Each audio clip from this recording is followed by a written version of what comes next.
আসসালামু আলাইকুম রহমতুল্লাহি ওবারাকাতুহু। বিগত আওয়ামী লীগ সরকারের সময় আওয়ামী লীগের চরম রোষানলে পড়া কয়েকজন সাংবাদিকদের মধ্যে সবার উপরে যাদের নাম পিনাকি ভট্টাচার্য, সাংবাদিক ইলিয়াস এবং কনক সারোয়ার, পরবর্তীতে আবার এই তুমুল জনপ্রিয় হয়েছেন এই সাইফুর সাগর ভাই। বিশেষ করে পিনাকি ভট্টাচার্য এবং সাংবাদিক ইলিয়াস এবং কনক সারোয়ার, এই তিনজন ব্যক্তি বিগত আওয়ামী লীগ সরকারের সময় আওয়ামী লীগের চরম দুশ্মনে পরিণত হয়েছিলেন। যদি বিগত আওয়ামী লীগ সরকারের সময় আসলে এই তিনজন ব্যক্তি যদি বাংলাদেশে আসতো বা তাদেরকে যদি বাংলাদেশের প্রশাসন বা আওয়ামী লীগ যদি পেত, তাদের হাড্ডি গুড্ডি কোথায় থাকতো আসলে এটা কল্পনাও করা যায় না। মানে এতটা চরম শত্রু ছিল এই তিনজন ব্যক্তি বিগত আওয়ামী লীগ সরকারের সময়। আপনারা দেখেছেন যে কয়েকদিন আগে জ্যাকব মিল্টন নামে একজন ব্যক্তি মির্জা আব্বাসকে গালি দেওয়া প্রসঙ্গে আসলে পিনাকিকে জড়িয়ে এই মির্জা আব্বাস সাহেব যে বক্তব্যটা দিয়েছেন, এই বক্তব্যের রেশ ধরে আসলে পিনাকি ভট্টাচার্য যখন এই মির্জা আব্বাসের বিরুদ্ধে একটা ভিডিও তৈরি করেন, ঠিক মির্জা আব্বাস সাহেব আসলে সম্পূর্ণরূপে চুপচাপ হয়ে গেছেন এরপর থেকে। এমনকি এই ঘটনার পর আসলে বিএনপির যে স্থায়ী কমিটির যেই মিটিংগুলো হয়, সেই মিটিংয়েও কিন্তু এই মির্জা আব্বাসের এই বক্তব্য এবং এই পিনাকিকে নিয়ে বা ইলিয়াস হোসেনকে নিয়ে, কনক সারোয়ারকে নিয়ে আসলে তাদের স্থায়ী কমিটিতে আসলে আলোচনা হয়। সেই আলোচনায় আসলে কি হয়েছে আমরা সেটা জানি না, কিন্তু এটা নিশ্চিত যে তাদের স্থায়ী কমিটিতে তাদেরকে নিয়ে আলোচনা হয়েছে। এমনকি এতটুকু জানতে পেরেছি যে তারেক রহমান নির্দেশ দিয়েছেন যে এই পিনাকিকে নিয়ে বা এদেরকে নিয়ে আসলে বা এদেরকে শত্রু বানানো যাবে না, বা তাদের বিরুদ্ধে কোনো বক্তব্য না দিতে নিষেধ করা হয়েছে। তার মানে হচ্ছে এই লোকগুলো কিন্তু বিএনপি এবং জামাতপন্থী লোকদের কাছে আসলে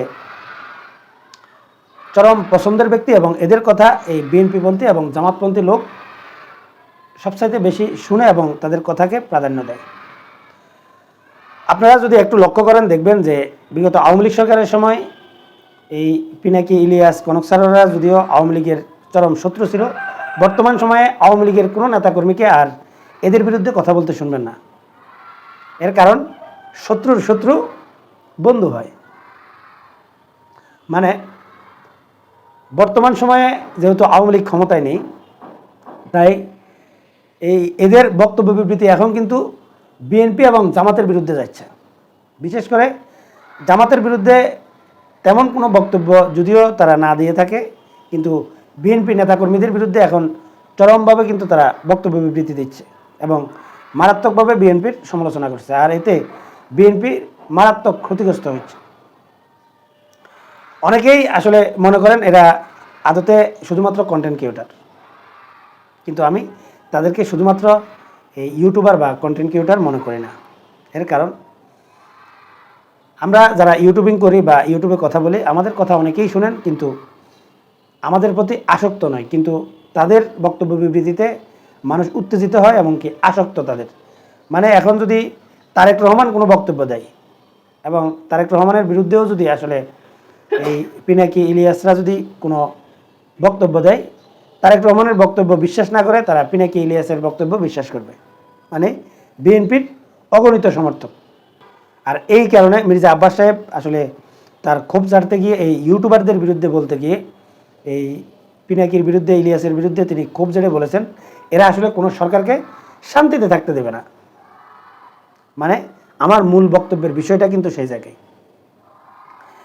প্রত্যেকেই ধারণা করছেন আগামী নির্বাচনে হয় জামাত ক্ষমতায় আসবে, না হয় বিএনপি, কিন্তু বিএনপি ক্ষমতায় আসার সম্ভাবনা সবচাইতে বেশি মনে করছেন।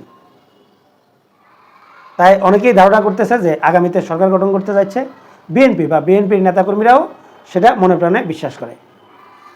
এখন যদি সত্যিকার অর্থে বিএনপি ক্ষমতায় না যাওয়ার আগে যেইভাবে আসলে এই পিনাকি ভট্টাচার্য, ইলিয়াস হোসেনরা যেভাবে আসলে বিএনপির বিরুদ্ধে বক্তব্য বিবৃতি দিচ্ছে, যদি বিএনপি সরকার গঠন করে এবং ক্ষমতায় থাকে, এটা নিশ্চিত যে বিএনপি সরকারের সব ভুল এবং সব অপরাধ এরাই কিন্তু তুলে ধরবে। এবং আপনারা লক্ষ্য করলে বুঝতে পারবেন যে এই ডক্টর ইউনূস সরকার পর্যন্ত এই পিনাকি এবং ইলিয়াসদেরকে আসলে প্রাধান্য দিতে হয়, মানে তাদের সমালোচনাকে প্রাধান্য দিয়ে তাদের আসলে রাষ্ট্র পরিচালনা করে। ঠিক বিএনপি ক্ষমতায় আসলে বা ভবিষ্যতে যেই সরকারের ক্ষমতায় আসুক, বিএনপি আসুক, জামাত আসুক বা অন্য কোনো দল আসুক, যারাই আসুক, বর্তমান বাংলাদেশের পরিস্থিতি অনুযায়ী কিন্তু তাদের কিন্তু চরম সমালোচনা করবে এই লোকগুলো। এখন প্রশ্ন হচ্ছে, বিগত আওয়ামী লীগ সরকারের সময় আওয়ামী লীগ কিন্তু পুরো রাষ্ট্র ব্যবস্থাকে নিয়ন্ত্রণ করত, আর এই কারণে এই ইউটিউবারদের বক্তব্য কিন্তু বাংলাদেশে খুব বেশি প্রভাব রাখেনি। কিন্তু আপনি যদি বর্তমান বাস্তবতা বা বাংলাদেশের যেই রাজনৈতিক যে পরিবর্তনগুলো আপনারা দেখতেছেন, এই পরিবর্তনের ফলে ভবিষ্যতে যদি আসলে যারা ক্ষমতায় আসবে, বা ধরুন বিএনপি বলেন বা জামাত বলেন, তারা যদি ক্ষমতায় আসে, এই সরকারি দলের যে সমালোচনাগুলো করবেন বা সেই সরকারের বিরুদ্ধে যদি এই লোকগুলো আসলে যে কোনো কিছুর বা যে কোনো ঘটনার বিপরীতে যদি তারা কোনো ডাক দেয়, বর্তমানে যেভাবে এই ইলিয়াস পিনাকির আহ্বানে সাড়া দিয়ে যেভাবে আপনার দেখেছেন যে আপনারা ধানমন্ডি 32 কীভাবে ভেঙে ফেলা হলো এবং মাটির সাথে মিশিয়ে দেওয়া হলো, এখন কি ভবিষ্যতে যেসব সরকার ক্ষমতায় থাকবে তাদের বড় ধরনের কোনো অনিয়ম যদি থাকে, আর এরা যদি আসলে সেই সময় সেরকম কোনো ডাক দেয়, তখন আসলে পরিস্থিতি আসলে কি হতে পারে, এবং জনগণ কি আসলে তখনও কি তাদেরকে বা তাদের ডাকে সাড়া দিবে? আপনারা জানেন, অনেক ইউটিউবারদেরকে আমরা দেখেছি যারা তুমুল জনপ্রিয়তা পেয়েছে, কিন্তু তারা তাদের জনপ্রিয়তা খুব বেশি দিন ধরে রাখতে পারেনি। কিন্তু সাংবাদিক ইলিয়াস, কনক সারোয়ার এবং পিনাকি ভট্টাচার্য, এই সাইফুর সাগর, এরা কিন্তু এখন পর্যন্ত তাদের জনপ্রিয়তা ধরে রেখেছে। যেমন একটা সময় শাহেদ আলম কিন্তু তুমুল জনপ্রিয় ছিল এই ইউটিউবে, যখন ইলিয়াস পিনাকিরা ছিল না। কিন্তু একটা সময় ইলিয়াসের সাথে এই শাহেদ আলমের দ্বন্দ্বের কারণে শাহেদ আলম শেষ পর্যন্ত এই অনলাইন জগৎ থেকে বেরিয়ে গিয়েছিল। এখন আবার এই শাহেদ আলম আবার অনলাইনে কথা বলতেছে ঠিকই, কিন্তু শাহেদ আলম কিন্তু সেরকম জনপ্রিয়তা পাচ্ছে না। এছাড়া আওয়ামী লীগ সরকার কিন্তু প্রথমে চেয়েছিল এই লোকদেরকে, তাদেরকে আপোষের মাধ্যমে তাদেরকে নিয়ন্ত্রণ করতে। এমনকি বিগত আওয়ামী লীগ সরকারের সময় আমি যেটা শুনেছি যে তারেক রহমান কিন্তু এই ইলিয়াস হোসেনকে সহযোগিতা করতে চেয়েছিল অর্থ দিয়ে, কিন্তু ইলিয়াস হোসেন সে অর্থ নেয়নি। মানে ইলিয়াস হোসেন যদি তখন বিএনপির সে অর্থটা নিত, বা ইলিয়াস হোসেন অর্থনৈতিকভাবে যখন সমস্যায় ছিল তখন যদি সে অর্থটা নিত, এখন হয়তো বিএনপির বিরুদ্ধে সে এভাবে বলতে পারতো না।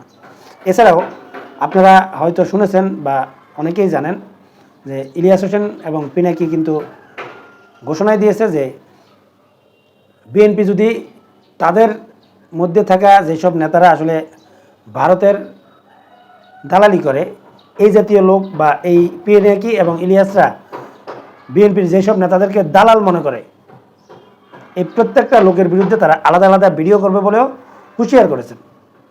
তার মানে আগামী নির্বাচনের আগে নিশ্চিত ধরে রাখতে পারেন যে বিএনপির অনেক নেতার বিরুদ্ধে আসলে এই পিনাকি ইলিয়াসরা বা কনক সারোয়াররা বা এই সাইফুর সাগররা, এরা কিন্তু ভিডিও তৈরি করবে, এমনকি তাদের চরম বিরোধিতা করবে।